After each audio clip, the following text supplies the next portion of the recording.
Check it. Y'all know, y'all already know. It's Woodline the Hoodline TV. Hey, you know it's Check It, hosted by Cost, man. We're here. You know, we're supposed to be doing the independent spotlight tonight, but hey, we got something better for you. Something better for people as a collective.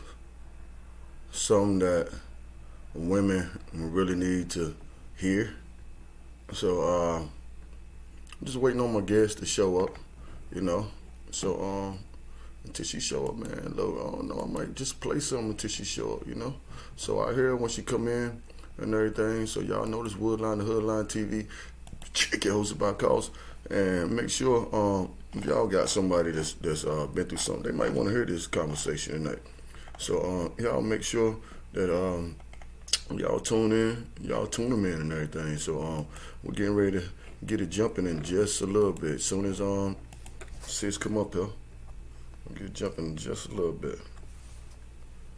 Just a little bit. Let me go ahead and while I'm waiting on her, I'll go ahead and fix this up. I'll fix this up so I can play a little bit of music till she come up here. And I got some fire from some new artists too. So I was trying to wait on that till I played all that new stuff. But I'm wait for Miss Davis to get up here until she come up here, man. You know what I'm saying? I might just have to play something. But check it. It's Woodline the Hoodline TV, man.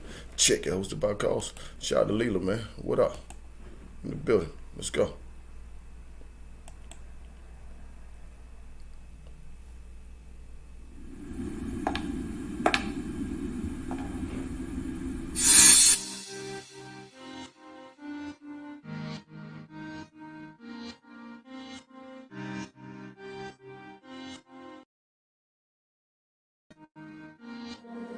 We were sitting at your mama's house, on your mama's couch, trying to figure it out. I decided it would be best if I left. Too much stress. Other women know your thing, and it kinda stings. Now you getting me a ring. Boy, stop you having an appointment with your thought. If you want her so much, give her this ride. Just give it to her. I'm so done, so go have fun. I cannot wait to find real love. We were sitting at your mama's house, on your mama's couch, trying to figure it out. I decided it would be best if I left. Too much stress. We were sitting at your mama's house, on your mama's couch, trying to figure it out. I decided it would be best if I left. Too much stress. You say I always wanna talk, but you always wanna judge. Yo, I got Miss Davis in the building right now. I got in the building right now. We'll be back right after this video. Check it! Go through with this. I'm done living with this shit. I almost can't resist this, but I'm not the one to beg, so say the word and I'll say nah. We were sitting at your mama's house, on your mama's couch, trying to figure it out. I decided it would be best if I left. Too much stress. We were sitting at your mama's house, on your mama's couch, trying to figure it out. I decided it would be best if I left. Too much stress.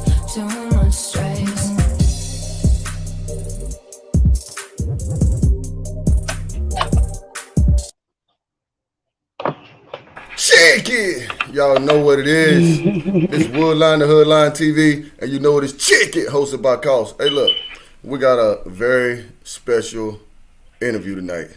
I mean, it's a very important interview. You know what I'm saying? It's for the men and the women, but especially for the women. So before I let y'all know who I'm talking about, I want to let y'all know I've been on Clubhouse maybe going on 4 weeks now. But about a week ago, not even a week, I went in the room. I seen two people. 415, shout out. Kumi, shout out. Behind the Walls. Y'all go check that interview out. You know what I'm saying? And then Sweetie was there. And whenever I heard their stories, they both had powerful stories and everything. So I'm going to start out saying, bless you, sister, and I appreciate you for sharing. And before we start, I just want everybody to know where you're from and let everybody know who you are and where you're from. Hey y'all, I'm Sweetie, and I'm from Los Angeles, California.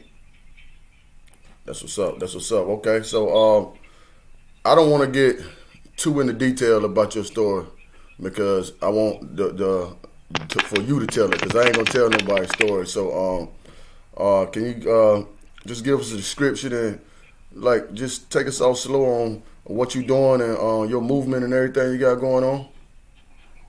Okay, well, just to give you a little bit about my story, at the age of 15, almost 16, I was brutally gang raped repeatedly, and nothing was ever done about it.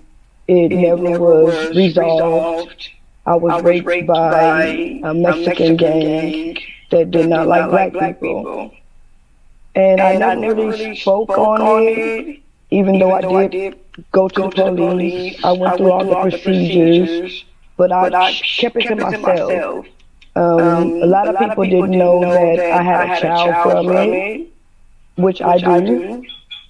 I pretty much just kept it to myself, and now I'm finally talking about it, and I'm putting together a rape awareness calendar, bringing beautiful women that have also been through the same trauma that I have been through to bring awareness to these young girls and to show them that there's women like me that have been through what they're going through, that understand them and that can show empathy towards them, and even more just wrap their arms around them, the same type of arms that was never wrapped around me. Let me get back here, but you said at a young age and you always kept the bottle inside. How did you get through that? That's a good question because I'm still getting through it. Even at the age of almost 41, I'm still struggling with it. You know what I'm saying? It still affects my daily life. I have nightmares. I suffer from PTSD. I don't like enclosed places. I don't like to be around big crowds with men. I'm jumpy if anybody is too close behind me. And the reason why I never talked about it is because I'll never forget the day that I was brought home. Nothing is more humiliating than going through something traumatic and then you go home or you're brought home by the police and you expect an embracement, you expect a hug, you expect some type of understanding when you've been a young girl. But for me, there was none of that. I was made to feel even more victimized, like it was my fault.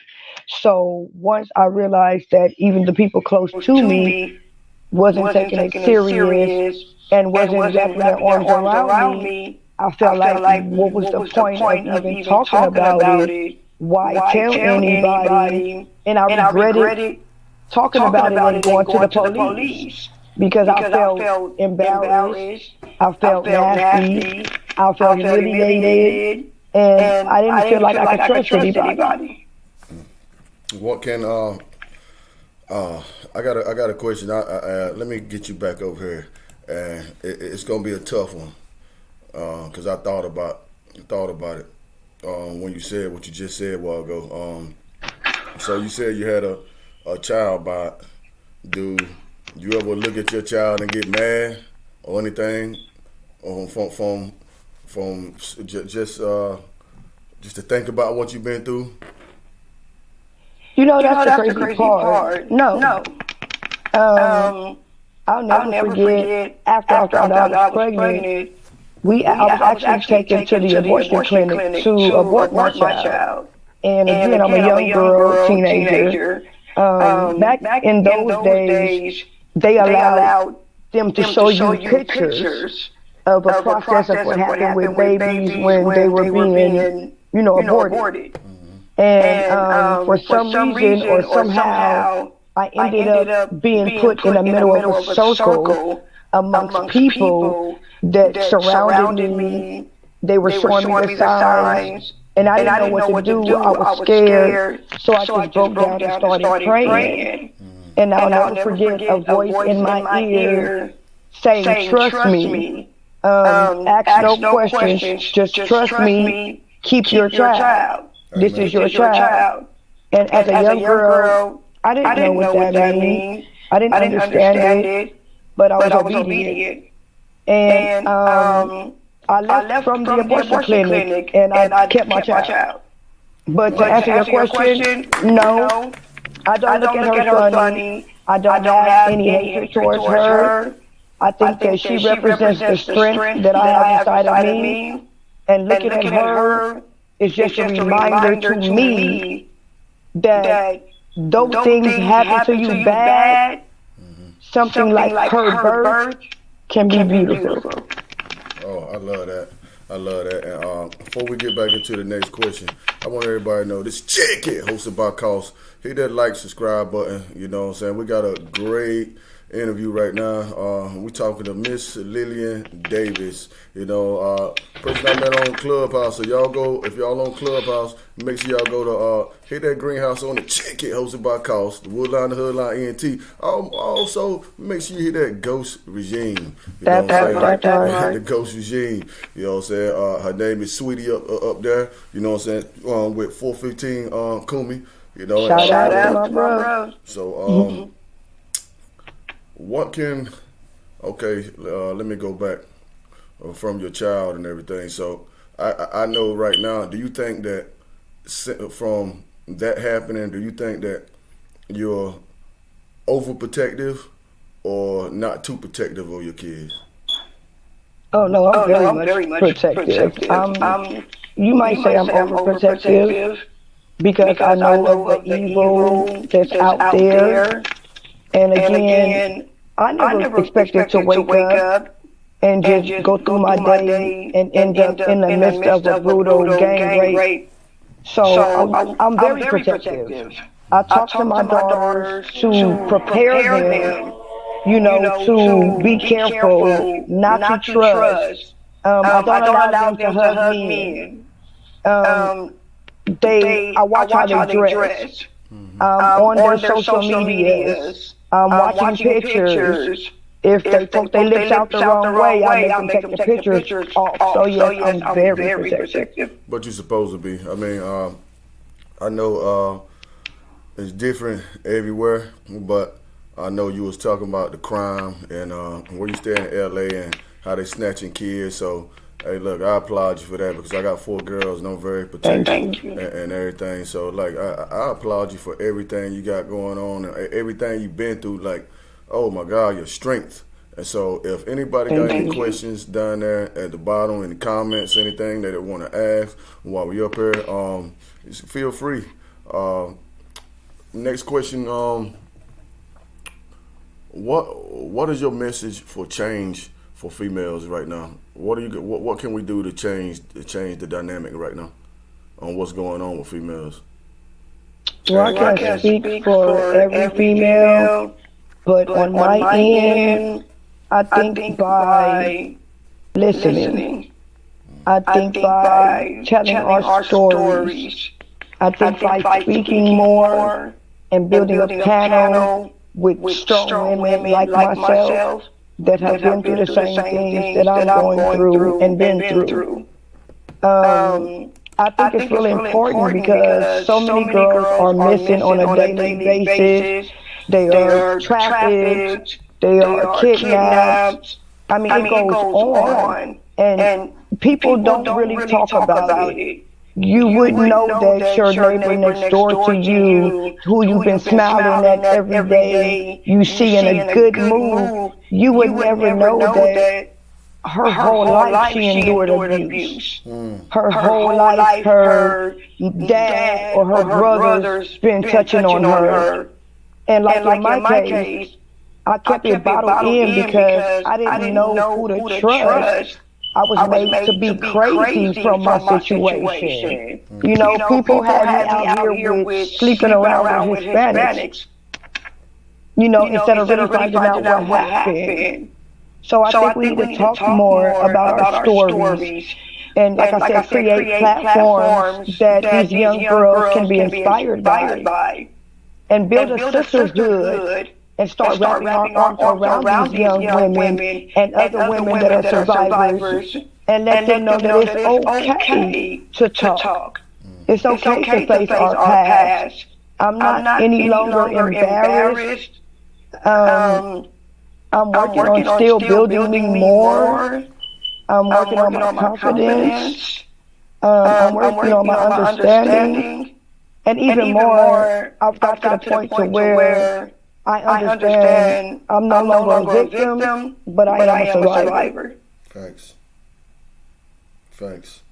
Oh man, I didn't want you to stop. Tell you the truth, because I know that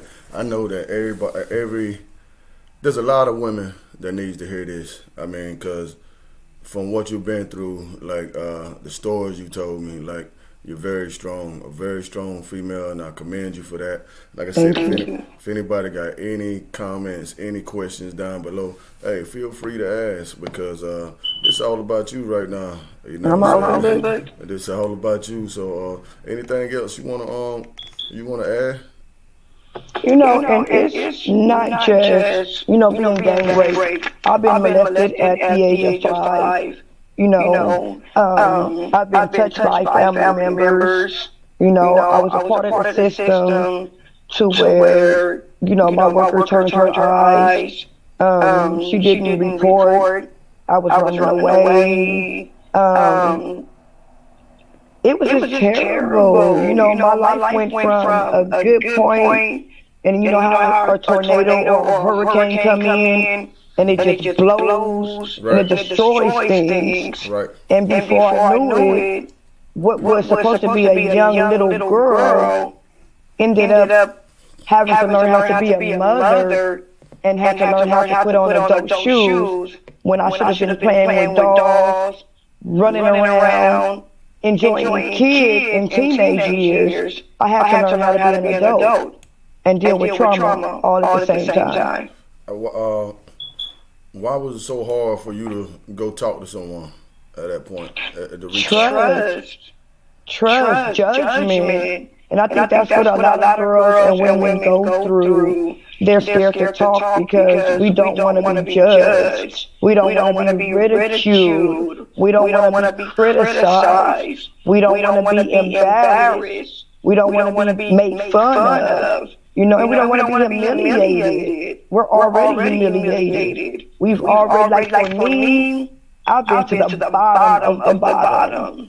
I've been in mental facilities. I've been in padded rooms. I done woke up to being strapped up to a bed. I done been woke up from being given a hot shot.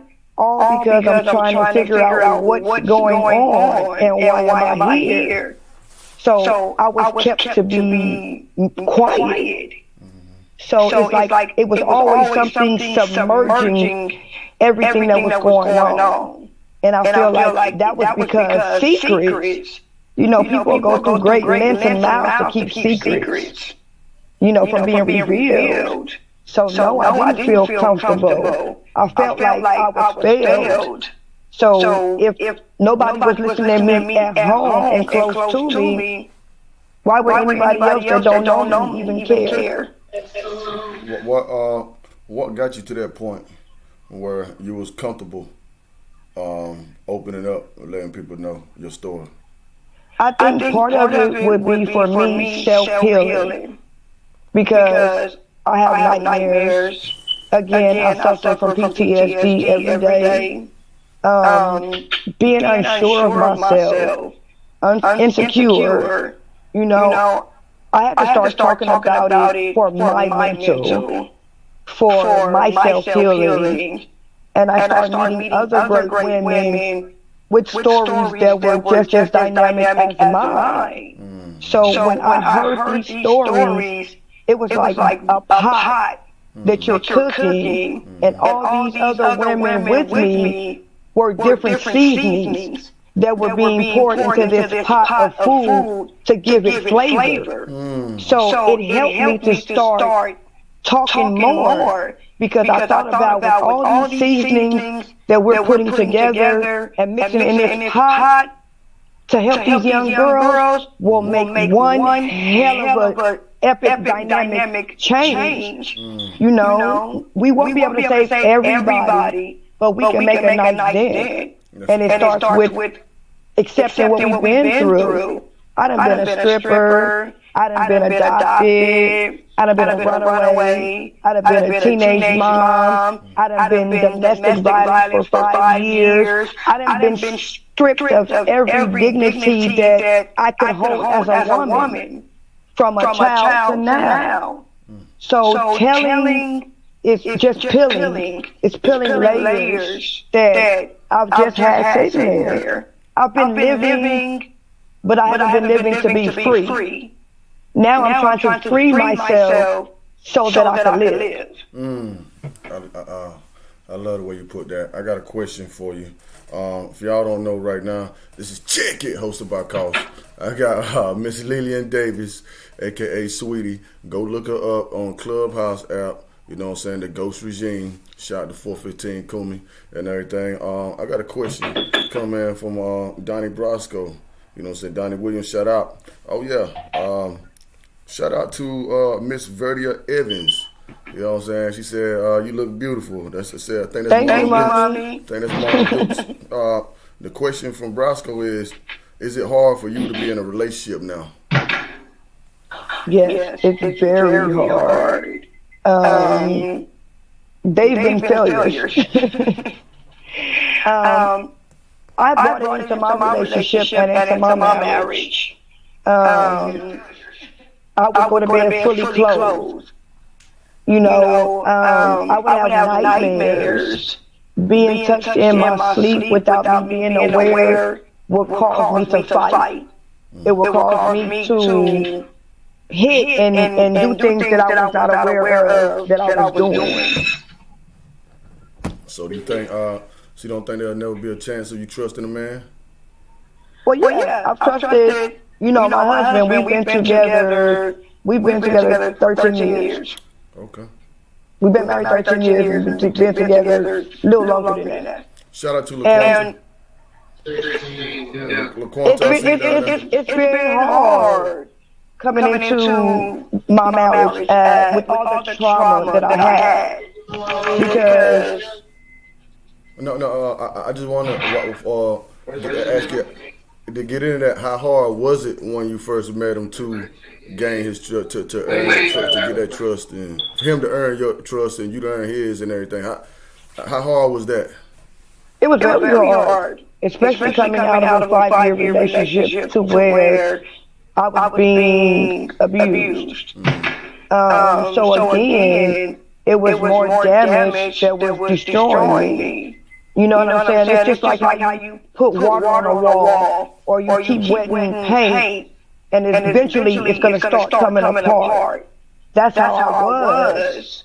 You know what I'm saying? I was broken and in some cases damaged goods. And I was bringing them those damaged goods into my relationship, into my marriage. You know, I wasn't trusting my husband with the safety of my body while I sleep.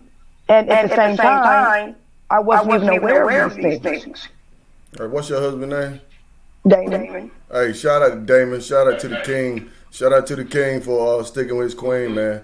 I don't know if he could hear me or anything like that, but hey, I know that was pretty hard for him, knowing you've been broken. You know what I'm saying? For him to pick you up and basically put your heart back together. I know there were times that he kind of got frustrated and everything. And so, hey, shout out to him for being there for you, you know, because a lot of guys want to do it. Miss Evans, I went to check the sound. I can hear it on Facebook and YouTube. I don't know because I just checked it. She said she can't hear what's going on. Oh, shout out to LaQuanta Pikes. I see you. Hey, sis. Hey, sis. Hey. Yeah, but I already told you, you got to write a book. You got to get a book on your story because you got a story that A lot of black females, a lot of females in general that go through these things that run away from home and all that. But like I'll tell all the parents to, excuse me, please, like you said, put your arms around your kids. Put your arms around It's your kids, important. especially those little girls. So I'm gonna let you take the floor again. Any message that you want to give to the women or anything like that?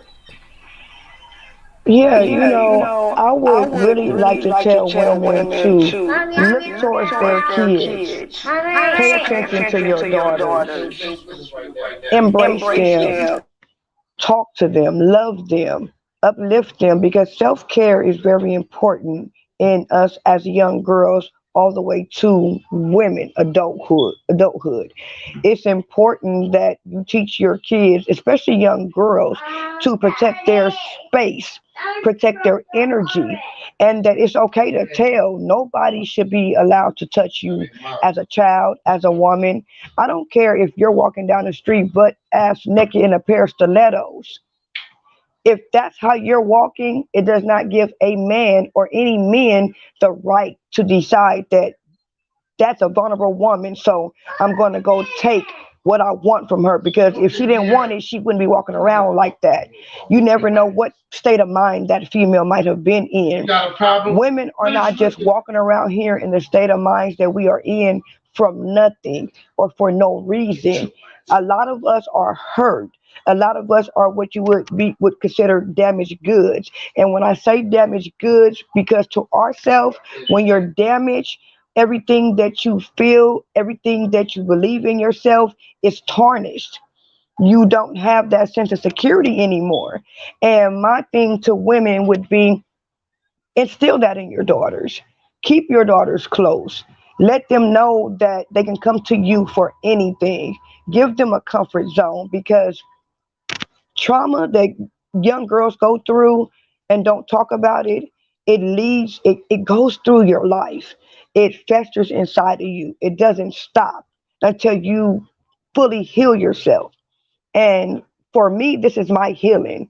So I would just say tend to your kids, stay close to your daughters, and give them a comfort zone to know that no matter what happens, they can always come to you and get the security that they needed. And in that case, for some women and young girls that don't have a security, place, that's what I'm trying to create through with you, with Kumi and the Ghost regime, and other women that I am meeting and bringing on the platform a place that we can give these kids what they can call a safe haven to not have to endure years of pain like we did, not to be trapped in our trauma and traumatized like we are, that they can get the help that they need early, not by being in a mental facility, not by being strapped up.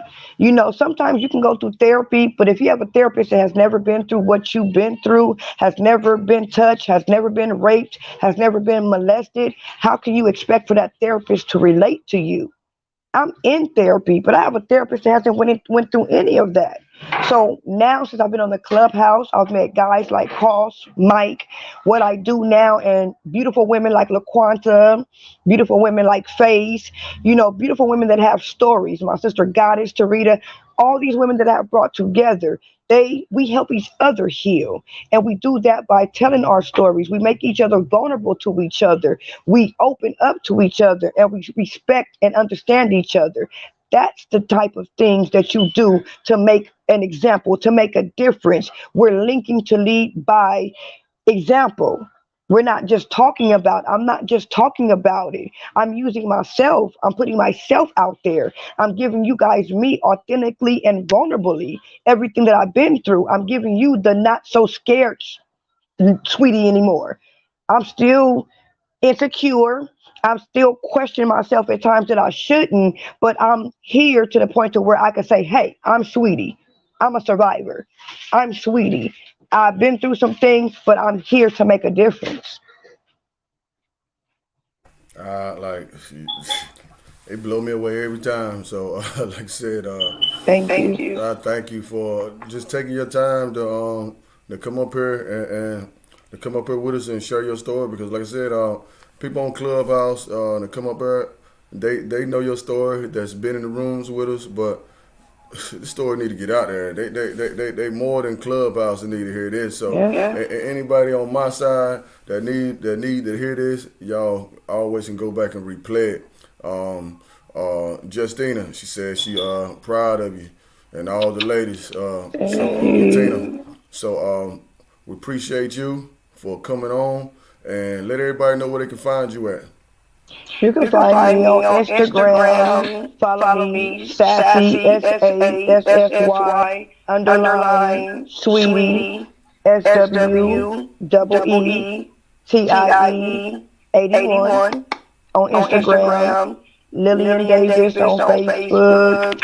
And in the Clubhouse, in the Ghost Regime. You can look me up there. We have a series that we're starting in the Clubhouse called Ladies of the Day. And the reason why it was named that, I think because we have different women with strong stories that coming in and out.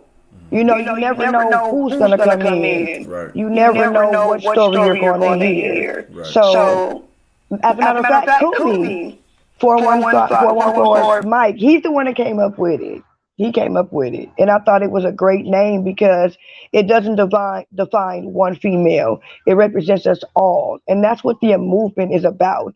And the more people stop putting an I in team or I in we, the better we can prosper. We can't do these things on our own. We have to come together, support each other, and make a statement. The way I see it with my journey on this calendar for rape awareness, is so many beautiful women that I think we'll need 2 calendars just behind all the women that are coming to me that want to be a part of the calendar. I want these girls to be able to put out these calendars and look at them, as well as us, to encourage each other, to let each other know that, hey, though we're different, though we're from all aspects of the world, though we are different cultures, we still share the same thing. We are all survivors of trauma. No trauma is greater than the other. A trauma is a trauma. When you have to live your life early instead of being able to be a kid, it's detrimenting. It tears you. It breaks your character. And any female like me that's been through trauma know the recovery, the rebuilding is hard.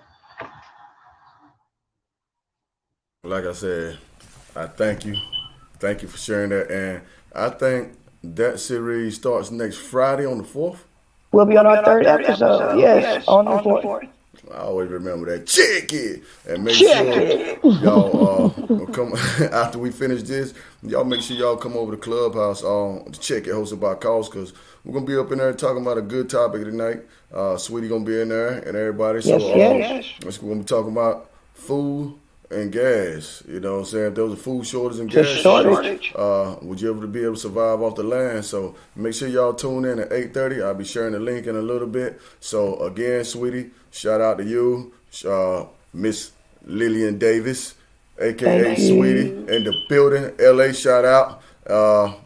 I hope the Rams win. I hope the Rams win, even though Green Bay ain't in there. So you know what I'm saying. It's still love though. But that part, he's sliding them in. I had to slide them in. But appreciate you again, and I'll talk to you in probably like 30 more minutes. I got you. Again, thank you for having me on here, and I want to thank you for opening up your room, Woodline to Hoodline, and allowing me to come in, tell my story, and be a moderator to your room. I really appreciate it. We need more men like you to open platforms to give us women a voice, to get our stories out there, and to change the narrative from men that we are not bitches, we are not hoes, we are not sluts, but we are valuable assets to you men. And if you start to understand us and learn us and help us, we can give you guys everything that you need to be more vulnerable to us. And I'm going to end it on that note. Check it. Check it. Let's go. I'll let you, sweet. Thank you. Let's go.